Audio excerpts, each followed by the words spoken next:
My name is Neal. I am 62 years old. For 40 years, my life was measured in the footsteps between the bedroom and the kitchen, in the familiar groan of the third step on the staircase, in the specific patch of sunlight that traveled across the living room rug every afternoon. I built this craftsman bungalow with my own 2 hands on a quiet, tree-lined street in Portland, Oregon. Every nail I drove, every board I planed, was a promise to my young wife, Sarah. This house was our shared dream, given physical form. It held the echo of her laughter in its empty halls, long after cancer stole her from me. It held the ghost of my daughter Elena's childhood in every scratched door frame and faded pencil mark on a closet wall.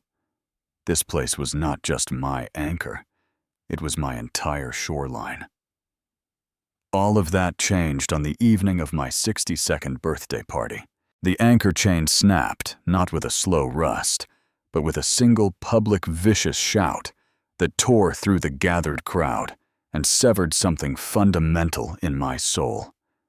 That moment of silence after her words hung in the air. It was the loudest, most deafening quiet I have ever endured. If you have ever experienced a moment where someone you loved made you feel like a stranger, an inconvenience in your own story, I want you to let me know where you are listening from today. Drop a comment below and just say hello from your city or town. And if you are curious about how a quiet, ordinary man like me found his voice and his strength after being cornered on a day meant for celebration, please take that second to hit the like button and subscribe to this channel. The path I took next. It was not one of loud arguments or dramatic scenes. It was something far more decisive, and it began in that absolute crushing silence. The house was a living, breathing extension of my heart. I designed the wide, welcoming front porch because Sarah loved to watch summer thunderstorms roll in, safe and dry under the overhang. I built the kitchen windowsills extra deep to hold her collection of tiny ceramic birds. The fireplace in the living room was built from river rock. I gathered myself, each stone smooth and cool, chosen for its fit in my palm. After Sarah was gone, these details were not just memories. They were my prayers. My daughter Elena grew from a toddler to a woman within these walls. I remember her small, serious face as she handed me tools from my leather apron, her tiny fingers struggling with the weight of a hammer. I taught her how to measure twice and cut once. We painted her bedroom a brilliant sunshine yellow when she was 10 years old, and she got more paint on herself than on the walls, giggling uncontrollably. This house held our history in its very bones, in the scent of old wood and lemon oil. So when Elena and her husband Greg insisted on throwing me a significant birthday party here, a gathering of what they called friends and family, a part of me swelled with a fragile hope. It felt like an offering, a return to a time of connection. But the feeling curdled almost immediately. Greg arrived hours early with a team of professional caterers wearing stark white uniforms. He moved my favorite worn leather armchair, the one with the dip from 40 years of my body, into a dark corner to make space for a rented high-top table draped in black linen. He spoke in a loud, performative voice about maximizing the footprint of the gathering and creating the right ambiance. Elena buzzed around him, a tense smile plastered on her face, directing traffic, her eyes never quite meeting mine. She pecked my cheek. "Just relax and enjoy your party, Dad. We have everything under control." But her gaze was elsewhere, calculating, assessing the room like a stage manager. I watched as Greg pulled out his expensive phone and began taking pictures. Not of the guests arriving, not of me, but of the house itself. He zoomed in on the joinery of the built-in bookshelves, the intricate tile work around the fireplace, the leaded glass in the dining room bay window. "The level of detail here is phenomenal." "Neal," he said, his voice slick and approving, This is exactly the kind of authentic character the high-end market craves. A true diamond in the rough. I mumbled a thanks, wanting to believe it was a compliment, but a cold knot began to form in my stomach. The guests were a mix of their affluent friends, a few of my elderly neighbors, and my dear friend Maggie from next door. Maggie found me standing like a sentinel by the fireplace, a glass of sweet punch untouched in my hand. She squeezed my forearm, her eyes sharp with concern. "You okay in here, Neal?" "This feels more like a corporate open house than a birthday." I forced a smile. "It is what it is, Mags." The party noise grew a cacophony of unfamiliar laughter and music with a pounding bass that made my old floorboards vibrate. I felt like an exhibit, the elderly caretaker of a museum on its final tour. Then, Greg tapped a silver knife against his crystal champagne flute. The room hushed, a false, expectant quiet. He launched into a speech. It was not about me, my life, or my years. It was about legacy planning, about forward momentum, about ensuring stability for the family unit. He used words like asset portfolio and intergenerational equity. He pulled Elena close, her body rigid against his side. "And we just want your golden years to be worry-free." "Dad," Elena chirped, her voice thin and strained like a wire pulled too tight. "No more burdens for you to carry alone." Greg nodded with grave solemnity. "It is about simplifying, about making smart transitions." That was when the wire snapped. The pressure of the performance, the weight of their shared script became too much for Elena. Her face, already pale under the bright lights, flushed a deep, blotchy red. She pulled away from Greg's grasp and took a step forward, her eyes locking not on me, but on some invisible point of victory behind my head. Her voice, when it came, was not her own. It was a shrill, desperate shriek that cut through the polite murmur and killed it dead. "Just give the house to my husband now, Dad. What are you waiting for? We need it more than you." The air was sucked from the room. 50 faces swiveled between us, expressions frozen in shock and morbid fascination. All I could see was the stranger wearing my daughter's face, her features twisted with a naked, grasping entitlement that erased every cherished memory I held of her. My eyes moved to Greg. In the briefest flash before he arranged his features into a mask of shocked dismay, I saw it. The faint, triumphant glint in his eye, the subtle curl at the corner of his mouth. I opened my own mouth. No sound came out. I simply looked at her, then at him, then at the crowd of spectators in my home. I said nothing. Not a single word. The silence that followed was not passive. It was an active, expanding force. It was my shield, my judgment, and the first stone laid on a new solitary path. In the hollow days that followed the party, I moved through the rooms of my home, like a man walking through a shipwreck. The familiar sounds, the hum of the refrigerator, the tick of the grandfather clock now felt like accusations. Each creak of the floorboard seemed to whisper bull. Sunlight streaming through the windows I had installed with such care only illuminated the dust motes dancing over the corpse of my old life. Elena's face, that mask of furious demand, was burned onto the back of my eyelids. But with it came a flood of other images, softer and more painful. Elena at 8 years old, her small hand trustingly tucked in mine as we walked to the hardware store to pick out new hinges for the garden gate. Elena at 16, tears streaming down her face as she sat at this very kitchen table, heartbroken over a boy letting me make her hot chocolate and not offering any empty advice, just sitting with her in her sadness. That tender, open-hearted girl had been replaced by a stranger, and I had been a willing, blind man, refusing to see the replacement happen in slow motion. The erosion began after her wedding to Greg. He was a commercial real estate developer, a man who viewed the world in square footage and profit margins. Gradually, Elena's vocabulary shifted. Our conversations once about books or her work as a graphic designer became laced with terms like leveraging ROI and market positioning. Our weekly Sunday dinners became fortnightly, then monthly, then rare events that required scheduling weeks in advance. When we did share a meal, the talk was of their 5-year plan, their investment strategy, their need for a property that makes a statement. I remember one evening about 18 months ago, she looked around my living room with a sigh that was meant to sound sympathetic but landed as condescending. "This old place is such an albatross around your neck, Dad. All this upkeep. Would not a sleek, secure condominium downtown be more sensible, a lock-and-leave lifestyle?" I chuckled, trying to make it a joke. "This house is my oldest friend, Elena. I am not leaving it." She did not smile back.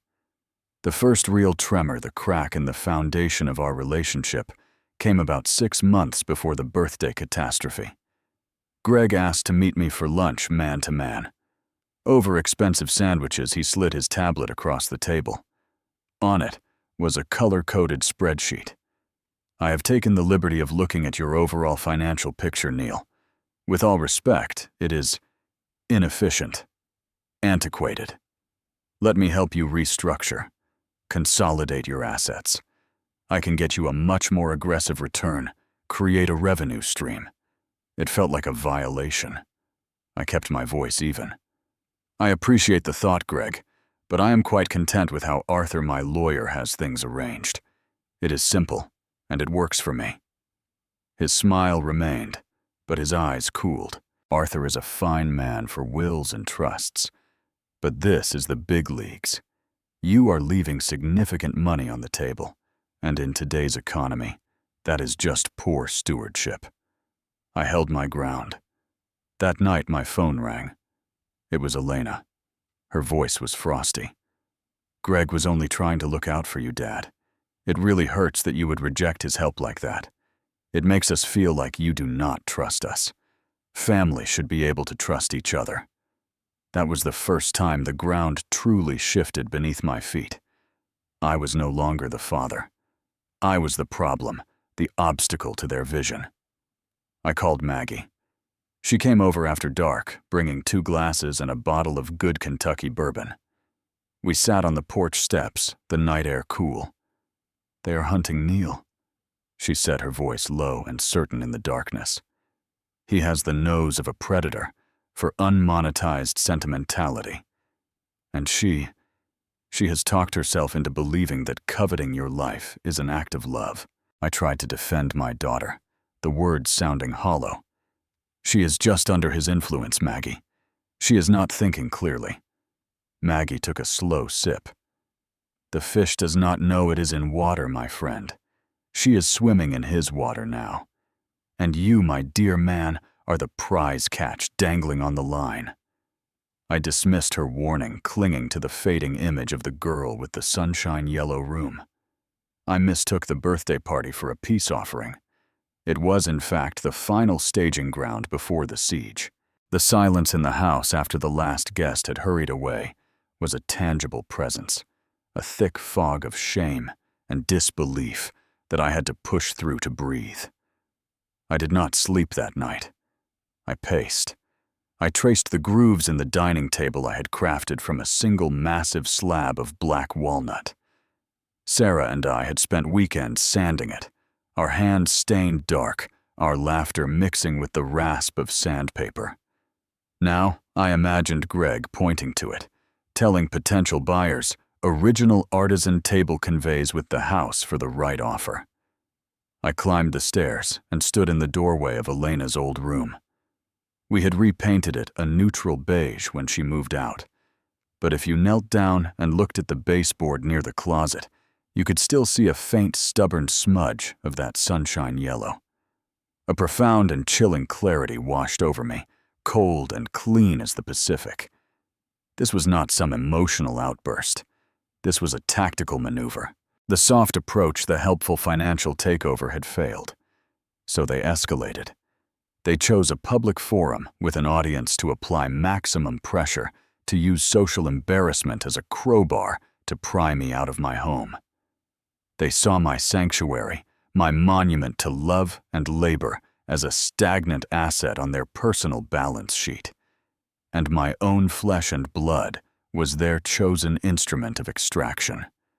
The next morning, Maggie arrived not with libation, but with a pot of strong black coffee and unvarnished truth. "What is your move, Neal? Wait for the next assault. He is in real estate. He knows how to make documents appear, how to start whispers about concerned family members and necessary evaluations." Her words were not meant to frighten, but to focus. They were the splash of cold water I needed. Later, as I moved through the mechanical routine of making breakfast in my now foreign kitchen, I saw it. A slim, expensive-looking leather portfolio leaning against the backsplash by the guest bathroom door. Greg must have left it in the pre-party flurry. My hands felt clumsy as I unzipped it. Inside were not personal notes or birthday plans, but stark professional documents. A full recent appraisal of my property, printed listings of comparable teardowns, and renovated properties in the neighborhood, with final sale prices circled in red.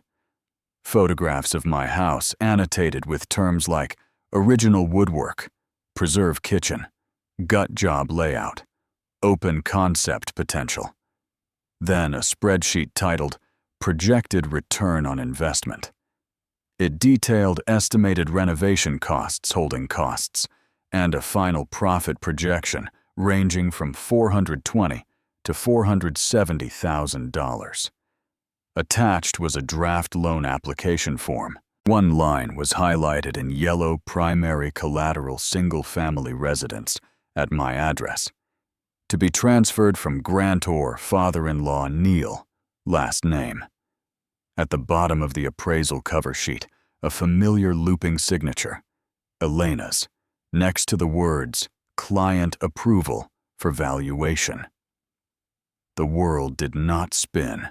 It simply sharpened into a single terrible point of focus. Suspicion was a phantom pain.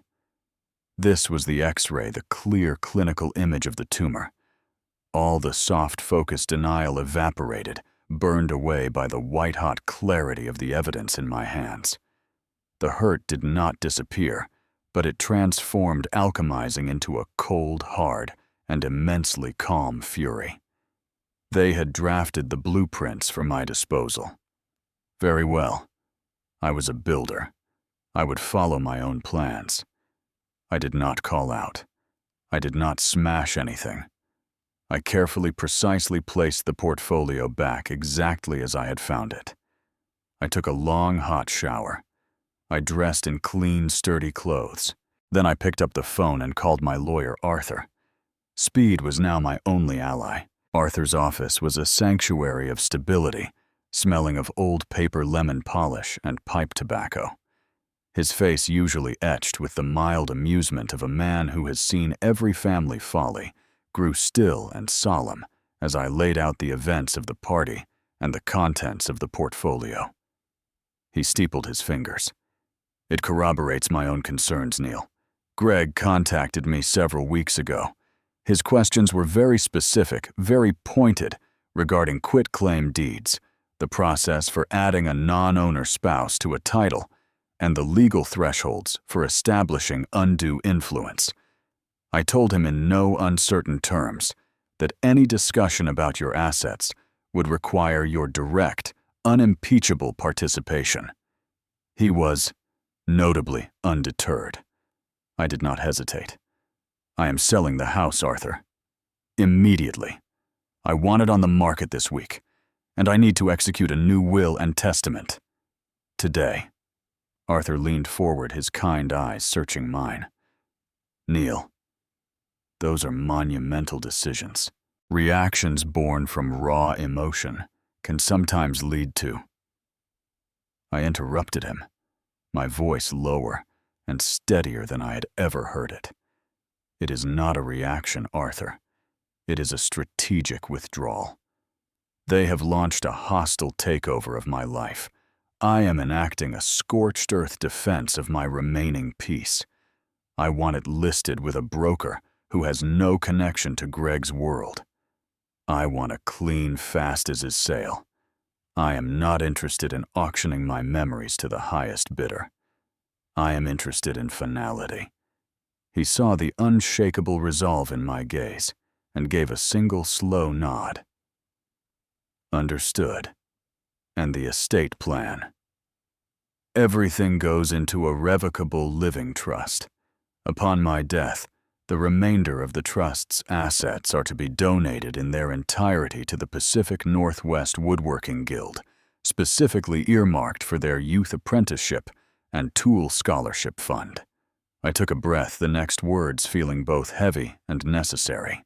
To my daughter Elena, last name. I leave the sum of $1. That provision is to be explicitly, unequivocally stated. A detailed plan unfurled over the next 48 hours with a quiet, relentless efficiency. Maggie connected me with a retired realtor named Diane, a no-nonsense woman in her 70s who valued discretion over drama. She walked through the house, her sharp eyes missing nothing. It is a beautiful home, Neal, full of soul. It will sell quickly. The market is desperate for authentic charm. That same day, I spent hours online scrolling through listings far from the city. I found it almost by accident, a modest cedar-shingled cottage in Cannon Beach.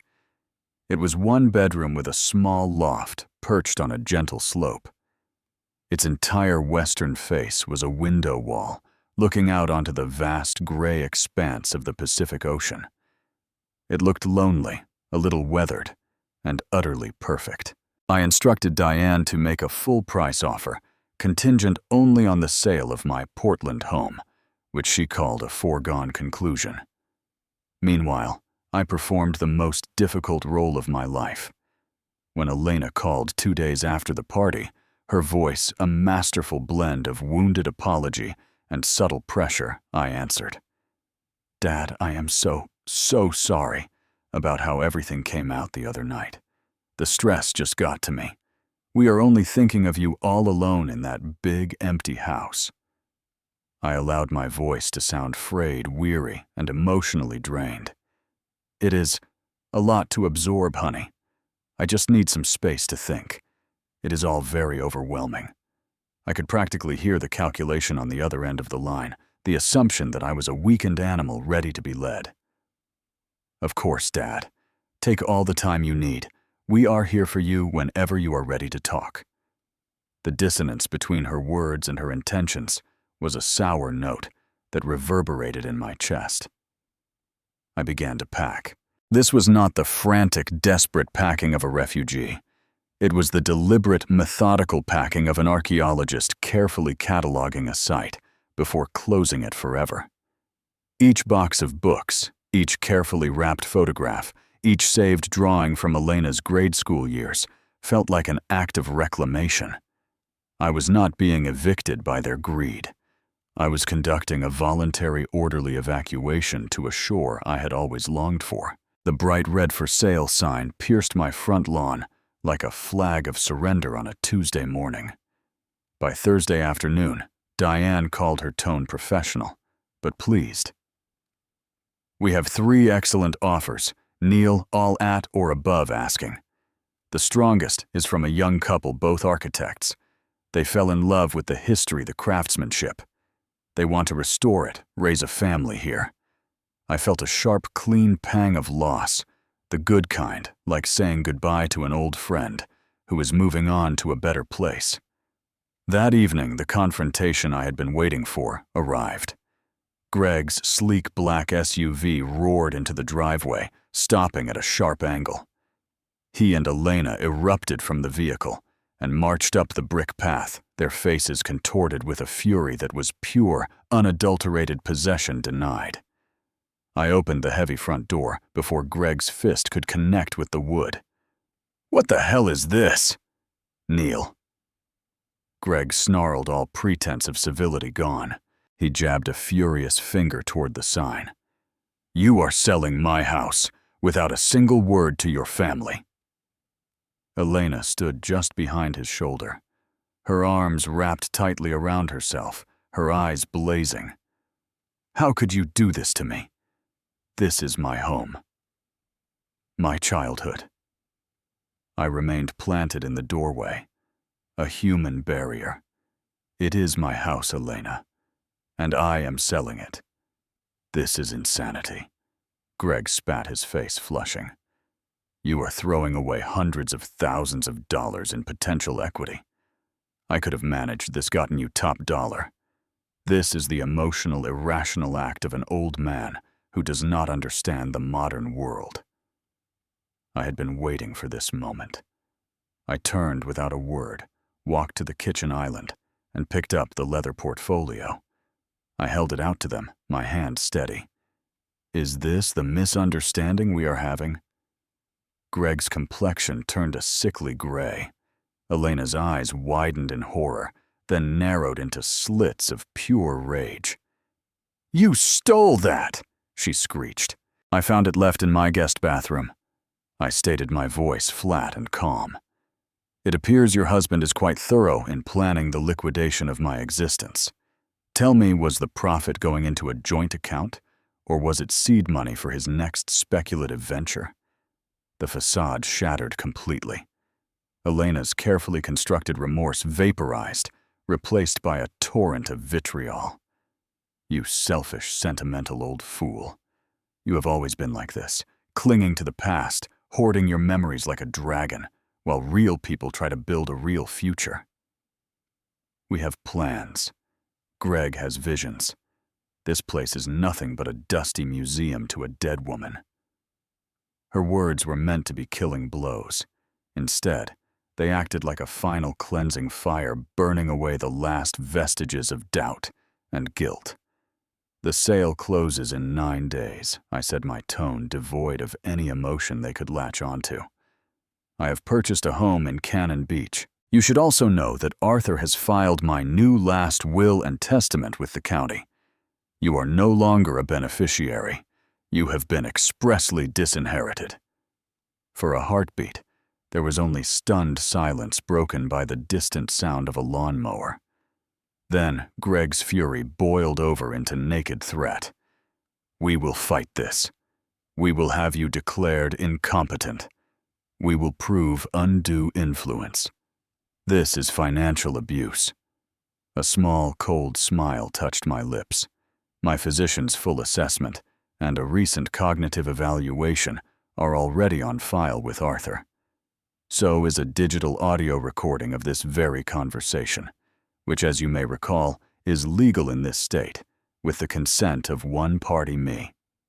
Goodbye, Elena. I closed the solid oak door softly but firmly in their stunned, furious faces. I listened to the sound of their retreat, angry, stumbling footsteps, a slammed car door, the shriek of tires on asphalt. I leaned my forehead against the cool wood of the door, and for the first time since the party, the silence of the house felt like my own, earned and peaceful. The war was over. I had just won by refusing to fight on their battlefield. The closing was a sterile, efficient affair in a title company's conference room. I signed my name a dozen times. The proceeds from the sale of my life's work landed in my bank account with a quiet electronic notification. I loaded the final boxes, my essential tools: Sarah's rocking chair, a few boxes of books, my own bedding, into a rented moving truck. I did not allow myself a last lingering look at the house. The drive west from Portland to the coast felt like shedding a heavy waterlogged coat in slow motion. The dense green forest of the Coast Range gave way to the vast open sky and the salty, damp breath of the Pacific. The cottage was even smaller than it had appeared online, and infinitely more beautiful. The roar of the surf was a constant rhythmic presence, a white noise that washed over the sharp edges of my thoughts. The first night I slept on a simple futon, on the bare floor, wrapped in my own quilt. and I slept a deep, dreamless, untroubled sleep for the first time in years. I woke at dawn to the soft gray light filtering through the ocean-facing windows, the world painted in shades of silver and blue. This was not a retreat, not a hiding place. It was a beachhead, a new foundation upon which to build what remained of my life. I introduced myself to my neighbors, quiet folks who valued privacy, but offered friendly waves. I joined the Cannon Beach Maritime Guild, a group of men and women with hands stained by salt and varnish, who spoke the language of hull lines and tides. I began volunteering a few afternoons a week at the community woodshop, showing curious teenagers how to shape a piece of driftwood into something beautiful. I ordered plans for a 12-foot wooden sailing skiff and turned my new garage into a workshop. The scent of fresh-cut cedar and slow-curing epoxy became my new incense. Maggie drove out from Portland every other weekend. We would walk for miles on the hard-packed sand, sometimes, talking often in a comfortable silence that spoke of decades of friendship. One Saturday, she helped me paint the cottage's trim a soft, weathered seafoam green. "It looks right on you, Neal," she said, wiping her forehead with the back of her wrist. "Your shoulders are not up around your ears anymore. You look like you have finally exhaled." Arthur kept me updated. As predicted, a formal letter arrived from a law firm representing Greg and Elena, full of legalistic bluster, alleging lack of testamentary capacity and isolation by third parties. Arthur's response was a masterpiece of concise lethality, a packet containing my clean bill of health from my doctor, a copy of the financial projection document from the portfolio, and a carefully redacted transcript of their doorstep tirade. We received no further correspondence. A year passed, measured not by calendar pages, but by the turning of the seasons on the coast, by the progress of my boat, from a skeleton of ribs to a gracefully shaped hull.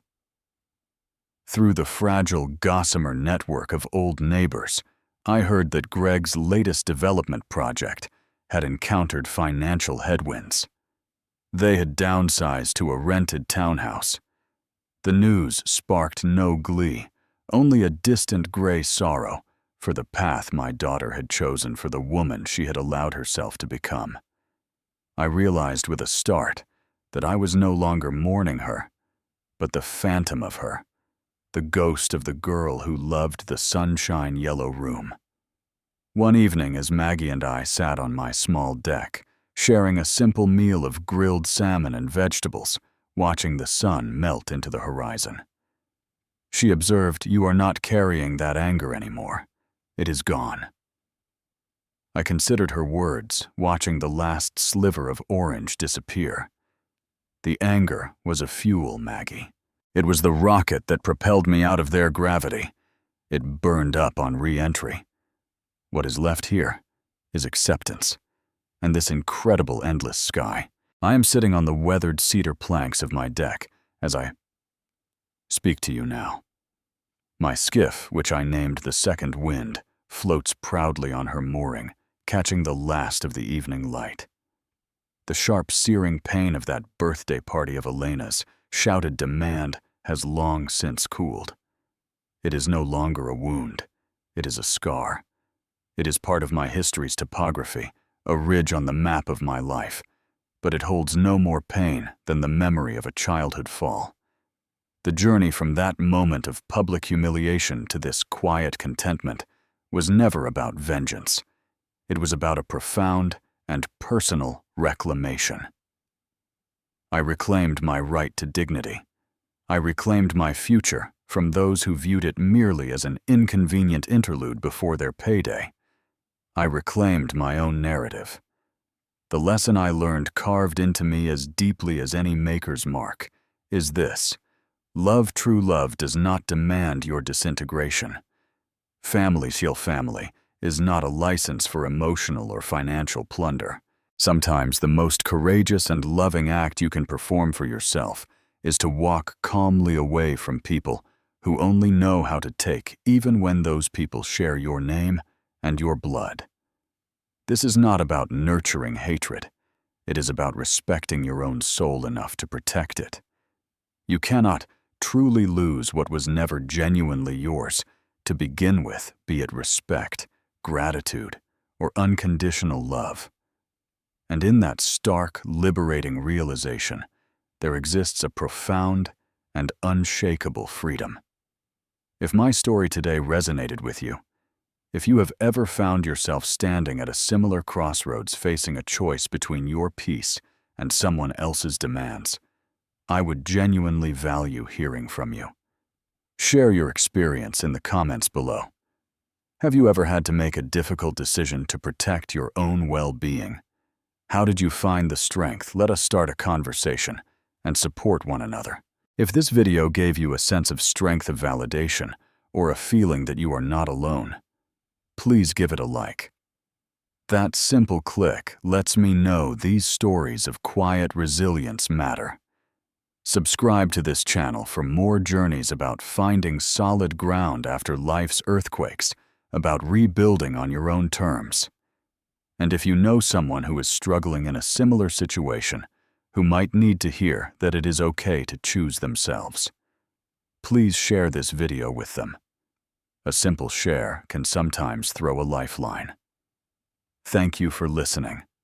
Thank you for your time and your attention. Remember, your peace is not a luxury item. It is your fundamental birthright. Build a fortress around it with clear boundaries and never ever apologize for the walls you need to be whole. Be well. Be kind to yourselves. Goodbye for now.